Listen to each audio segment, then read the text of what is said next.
주님께서 우리를 위해 어떤 고난과 어떤 아픔을 겪으셨는지 우리가 다 헤아릴 수 없지만 우리를 향한 주님의 사랑, 그 크심을 뜻대로 우리가 마음에 새기며 그 사랑에 보답하는 삶을 살고자 결단하기 원합니다. 주님, 오늘도 찬양을 통해 험한 십자가 지기 원한다 고백하는 저희들, 이 고백을 받아 주시옵소서. 하나님 아버지, 우리에게 주신 십자가 지기에 너무나 연약한 저희들이 오니 오늘도 힘과 능력을 주시고 무엇보다 말씀을 보내셔서 이 모든 것을 감당할 수 있도록 인도해 주옵소서.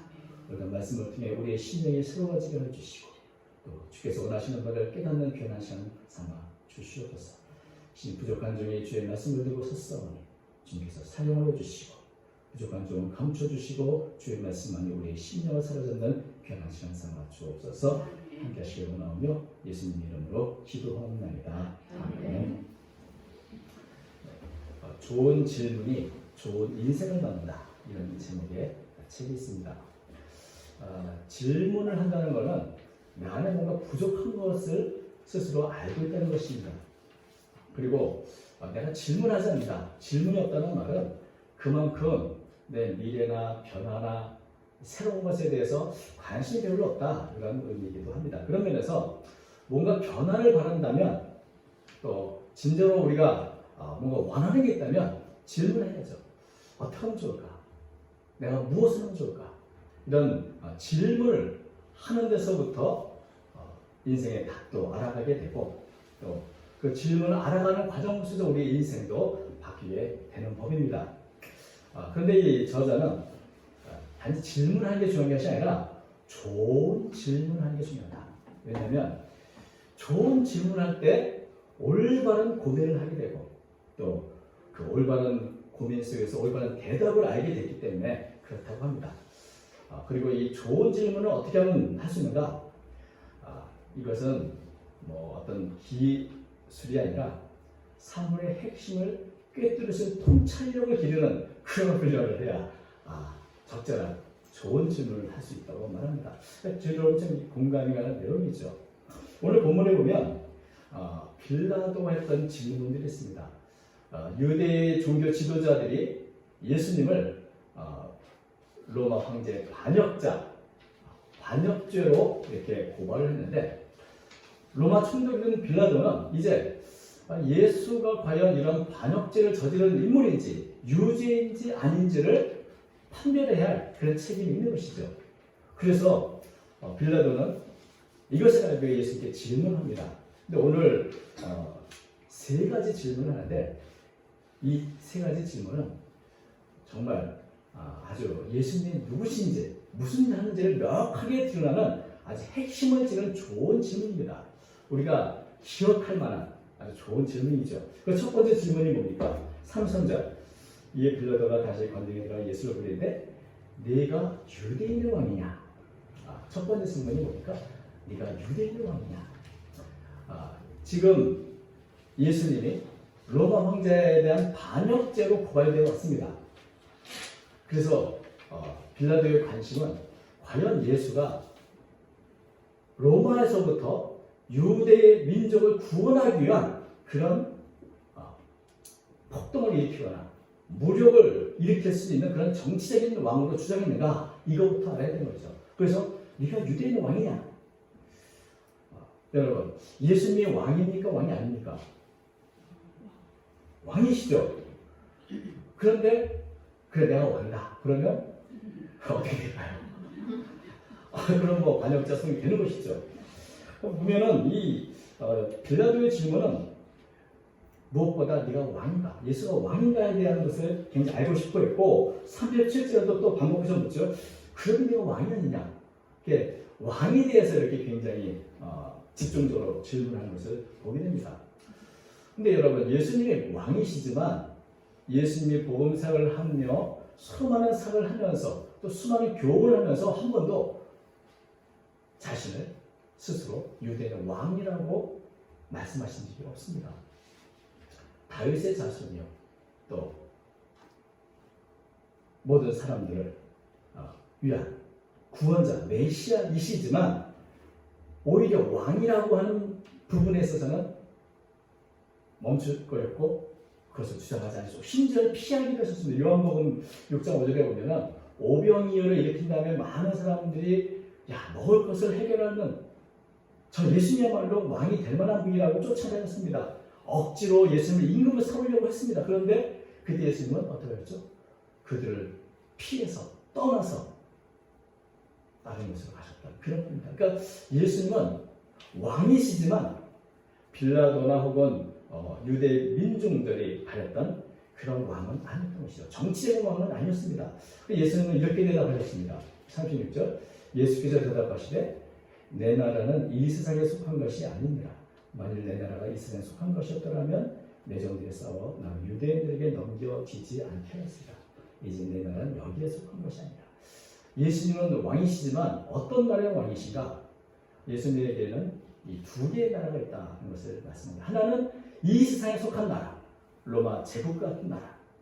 또 하나는 하늘에 속한 하나님의 나라가 있다는 것이죠.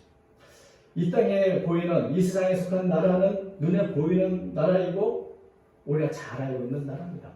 사탄의 권세가 지배하는 나라이고 불의와 부정이 난무하는 그런 나라이며 또 세상의 권력과 힘 있는 자를 따라서 권모실수, 폭력이 난무하는 그런 나라인 것이죠.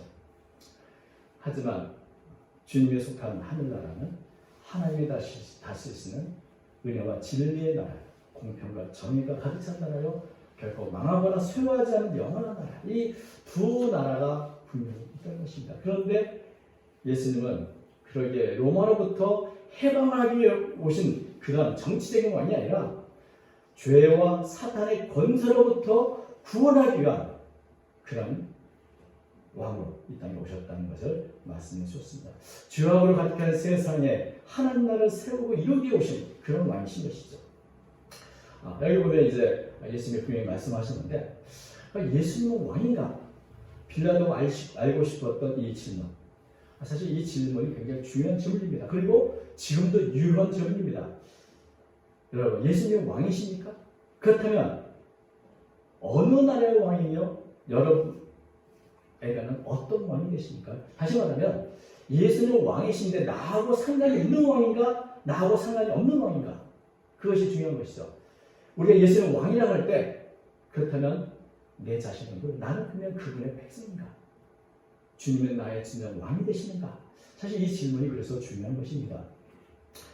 예수님이 나의 왕이라는 것은 예수님이 나의 모든 삶을 다스리시고 통치한다는 의미이고 예수님이 나의 왕이라는 그 고백은 나는 온전히 왕이신 주님을 따라서 살겠다는 그런 고백에 담겨있는 것이기도 한 것입니다. 그러나 우리 그리스도인들이 때때로 예수님은 나의 왕이라고 고백하지만 실제로 삶에서는 내가 스스로 왕이 되어 살아가는 경우가 얼마나 많은지 모릅니다. 예수님은 우리의 왕이시라면 우리는 마땅히 이 세상의 기준이 아니라 왕이신 예수 그리스도의 말씀과 그 하늘나라의 기준과 가치관에 따라 살아야 되는데 우리는 예수님을 왕이라고 고백하지만 실제로는 이 세상을 왕으로 삼고 이 세상의 가치관을 따라 살아가고 있는 것은 아닌가 하는 것을 생각해야 하는 것이죠. 그러면서 우리가 예수님을 나의 왕으로 모시고 그분의 통치를 받고 그분의 지도를 받으며 살아갈 때 정말 왕이신 주님이 주시는 그런 평안, 기쁨, 능력을 체험할 수 있게 되는 것입니다. 그래서 예수님이 왕인가? 이 질문이 중요한 질문이죠. 두 번째 빌라도가 묻습니다. 내가 무엇을 하느냐? 35절 빌라도가 대답하되 내가 유대인이냐? 네 나라 사람과 대제사장들이 너를 내게 내겼으니 네가 무엇을 하였느냐? 빌라도가 두 번째로 무엇을 물었습니까? 예수님이 하신 일이 무엇인지 물었습니다. 예수님이 왕인가? 이것도 굉장히 중요한 질문이지만 과연 예수님은 무슨 일을 하셨는가? 이 질문 역시 굉장히 중요한 질문입니다. 왕이시라면 왕으로서 무슨 일을 하셨는가? 무슨 일을 했기에 이렇게 고발을 당해서 왔는가? 여기에 대한 예수님의 대답이 뭡니까? 31절 네 말과 같이 내가 왕이니라. 내가 이를 위하여 태어났으며 이를 위하여 세상을 만나니 곧 진리에 대하여 증언하려 함이로라. 진리에 속한 자는 내 음성을 듭니다. 예수님은 왕이신데 어떤 왕이신가? 진리를 위해 오신 왕이다. 진리를 증거하고 진리를 전파하고 진리 안에서 사람들 구원하게 오신 그런 왕이라는 것을 말씀하셨죠. 이를 위해서 왔고 이를 위해서 세상에 태어났으며 이를 위해서 왔다. 진리에 대해서 증언을 했다. 그래서 예수님의 삶 전체가 바로 진리의 모습을 우리에게 보여주고 있습니다. 삶으로 진리를 가르쳐주셨고 또 진리를 위해 죽으셨습니다. 그래서 예수님의 삶 전체가 진리였고 예수님이 가진 모든 교훈이 진리였으며 더 나아가서 예수님 자신이 곧 진리였습니다. 요한복음 14장 6절 예수께서 이르시되 내가 곧 길이요 진리요 생명이니 나를 말미암지 않고는 아버지께로 올 자가 없느니라. 진리이신 예수님을 통해서만 하나님 나라에 갈 수가 있고 또 하나님 나라를 이룰 수가 있는 것입니다. 무릇 누구든지 진리에 속한 자는 예수님의 음성을 듣고 예수님 따르는 삶을 살게 되실 것입니다.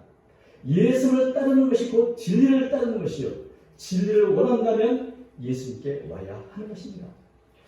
그래서 이 빌라도의 질문, 네가 무엇을 했는가? 예수님께서는 아주 당당하게 나는 진리를 위해 왔다. 진리를 위해 섰다. 그리고 지금도 진리를 위해 기꺼이 자신의 생명을 아낌없이 드리고 있는 모습을 보여주고 있는 것입니다. 예수님께서 무엇을 하셨는가? 이 질문 굉장히 중요한 질문입니다. 예수님이 우리를 위해서 하신 뭔가, 우리에게 가진 그 진리, 그분의 삶의 모범, 이런 것들이 사실 우리에게 굉장히 중요한 것입니다. 예수님은 어떤 삶을 사는가? 무엇을 하셨는가? 나를 위해서 진리를 위해 살고 진리를 죽으셨던 그 예수님을 참 이 질문을 통해서 다시 한번 기억하게 되는 것이죠. 예수님께 네가 무엇을 하였느냐는 이 질문은 예수님이 무엇을 하셨는가 하는 그런 것을 우리가 기억하게 하는 질문이기도 하지만 또 한편으로는 우리 자신을 향해서도 물으라는 질문이죠. 나는 무엇을 했는가? 지난 한 주간 여러분은 무엇을 했습니까? 또 이번 한 주간 여러분은 무엇을 할 것입니까? 우리가 살아가면서 나의 삶에 대해서 나는 무엇을 하는 삶인가? 이 질문처럼 중요한 질문이 없습니다. 왜냐하면 이 질문은 이 세상의 삶을 다 끝나고 난 이후에 하나님이 우리에게 물으실 질문이기도 합니다. 네가 세상의 삶을 무엇을 했는가? 과연 진리를 따라 살았는가? 아니면 진리와 어긋나 진리를 피해서 살았는가?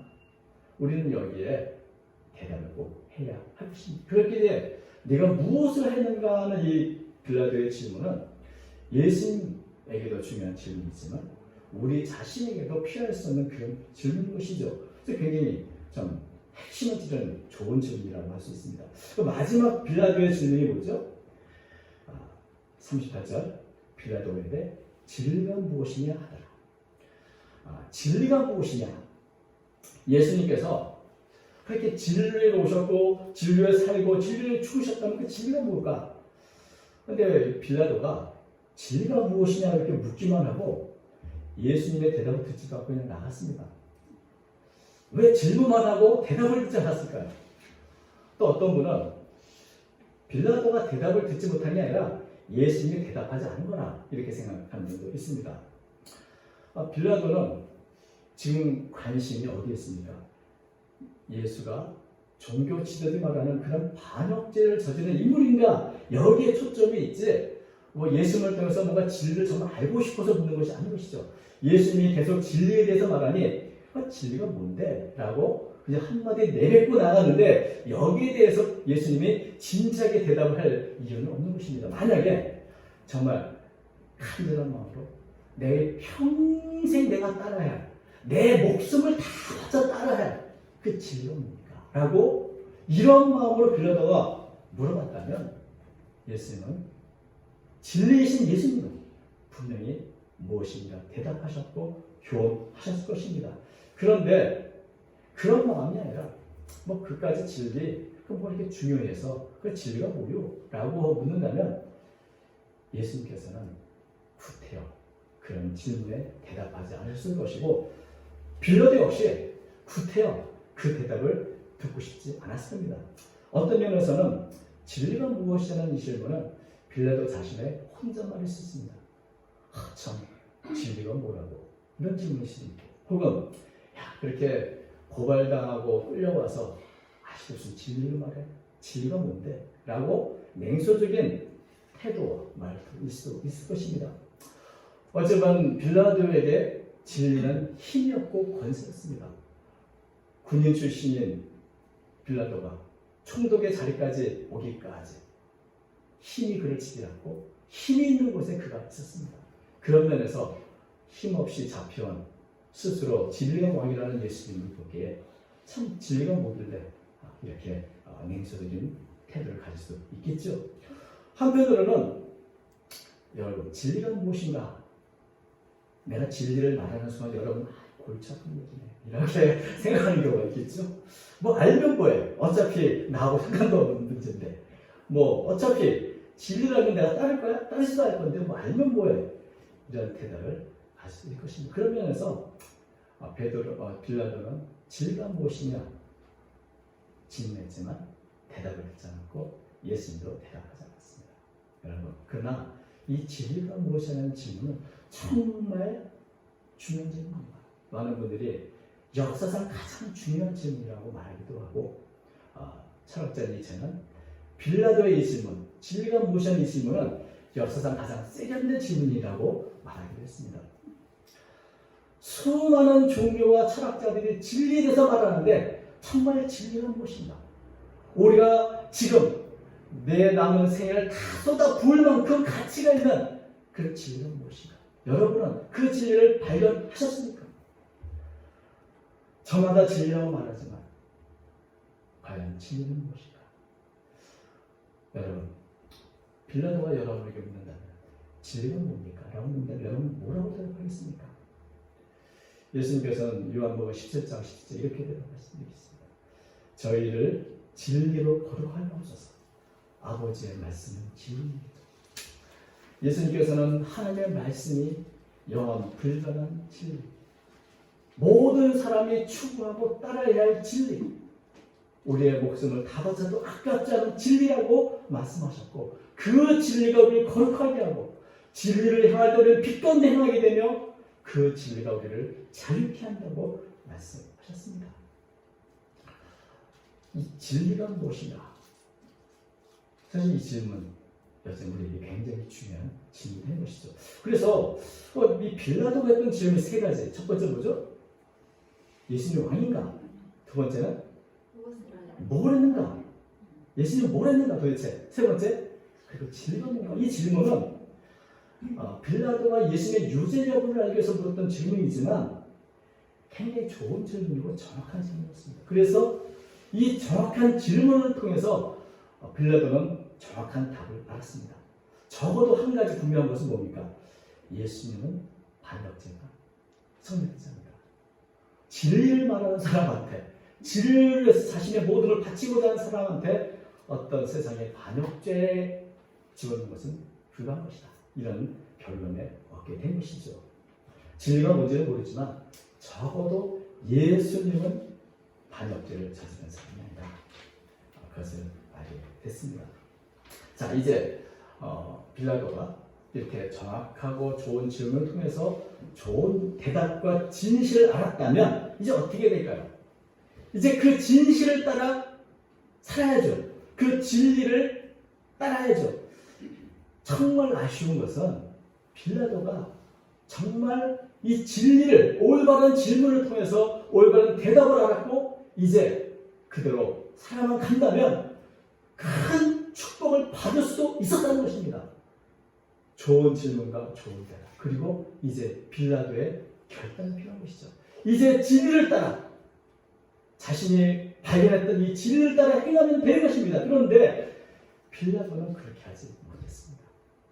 예수님이 무죄라는 것을 알았지만, 그래서 유대 지도자들에게 그렇게 나은 아무 죄도 발견하지 못했다고 선언했지만, 그럼에도 불구하고 빌라도는 예수님을, 무죄한 예수님을 십자가에 처형하도록 내놓아 주었습니다.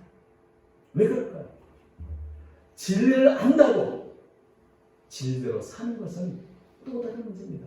자기를 희생해야 되고 수많은 이권과 어떤 면에서는 어려움을 감수해야 하는 것이죠. 빌라도는 그런 면에서 자신이 발견한 진리대로 살기에는 겁이 많은 사람이었습니다. 당장 유대 지도자들이 당신이 예수를 살려두면 가이사 황제의 충신이 아니라는 그런 압력을 받았을 때 뒤로 물러섰고, 더 나아가 군중들이 밀란을 일으키는 것을 일으킬 수 있다는 그 두려움 때문에 사람들 앞에서 손을 쉬고 예수님을 내어줬습니다. 이게 마태복음에 보면 이렇게 되어 있죠. 마태복음 20장 24절 보면 빌라도가 아무 성과도 없이 도리어 밀란이 되는 것을 보고 물을 가져다가 무리 앞에 손을 씻으며 이르되 이 사람의 피에 대하여 나는 무죄하니 너희가 당하라. 빌라도는 예수님이 무죄라는 것을 알았습니다. 그럼에도 불구하고 자신이 갖고 있는 지위가 혹시 떨어질까, 혹은 밀란이 일어나면서 자신의 기득권을 놓치게 될까 봐 결국은 손을 씻고 나는 무죄하니 이 죄는 여러분이 당한 것이오, 이렇게 책임을 벗어나고 했지만, 그렇다고 해서 빌라도가 책임을 벗어날 수 있는 것은 아니었습니다. 오늘 우리는 고백했습니다. 본디오 빌라도에게 고난을 받았다. 결국 예수님의 죽음의 직접적인 책임자는 본디오 빌라도였던 것이죠. 여기서 우리는 참 빌라도는 참 좋은 질문을 했고 좋은 대답을 들었지만, 그러나 그렇다고 해서 그의 삶이 더 좋아지지 않았다. 이것을 알게 됩니다. 좋은 질문, 좋은 대답, 더 중요한 것은 올바른 결단인 것입니다. 진리를 아는 것으로는 부족합니다. 그 진리를 위해서 내 자신을 내놓아야 되고 그 진리 편에 서서 우리는 진리를 붙잡아야 하는 것입니다. 때로는 그러기 위해 우리의 희생도 각오해야 하는 것입니다. 빌라도가 과연 예수님을 내놓았지만 그렇다고 해서 그의 지위와 그의 기득권을 얼마큼 더 오래 붙잡고 있었을까요? 그리 오래 붙잡고 있지 못했습니다. 곧 일어난 사마리아의 인들을 악사한 죄로 빌라도는 그 자리에 쫓겨가게 되고 그 역사에서 사라지게 되는 것을 우리 여러 기록을 통해서 보게 됩니다. 그런 면에서 참 좋은 질문은 좋은 인생을 만들 수 있으나 더 중요한 것은 결국은 내 자신의 선택이라는 것이죠. 내 자신의 결단. 우리가 성경을 읽고 우리가 이렇게 신앙생활 하면서 가장 중요한 것은 진리를 아는 것, 거기에 멈춰서는 안 되는 것입니다.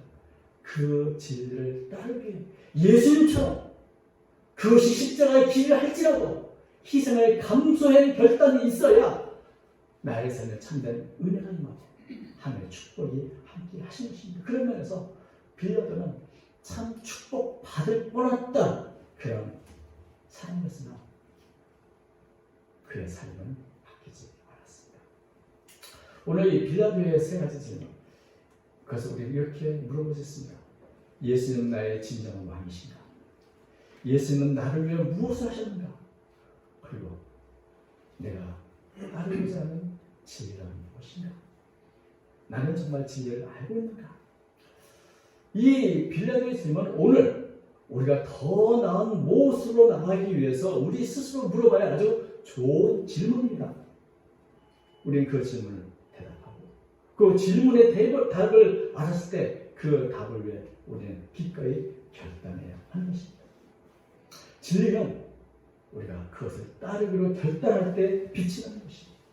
우리가 그 진리를 따를 때 진리가 우리에게 자유를 주는 것입니다. 그렇지 못한다면 빌라도처럼 진리를 알지만 자신은 그 진리에 어긋난 그런 결단과 삶을 살아갈 수도 있게 되는 것입니다. 오늘 진리이신 예수님을 따르는 모든 성도들, 진리이신 주님을 믿고 따르기로 다시 한번 결단하는 그런 저와 여러분 되시기 바랍니다. 우리가 진리이신 주님을 따를 때 진리이신 주님께서는 우리에게 평안을 주시고 기쁨을 주시고 진리 안에 자유를 주시며 영원한 하늘나라의 그 영광을 주실 줄로 믿습니다. 오늘도 왕이신 주님이 주시는 이런 참 축복을 누리시는 저와 여러분 되시기를 주의 이름으로 축원합니다. 기도하겠습니다. 거룩하신 하나님 아버지, 우리에게 찾아오셔서 진리를 알려주시고 깨닫게 하시니 감사합니다. 길이요 진리 생명이신 주님을 우리가 믿고 따릅니다. 때로는 주님을 따르기에 어려움도 겪고 희생도 가능하지만 이 모든 길이 우리의 기쁨의 길이요 평안의 길이요 축복의 길인 줄로 믿습니다.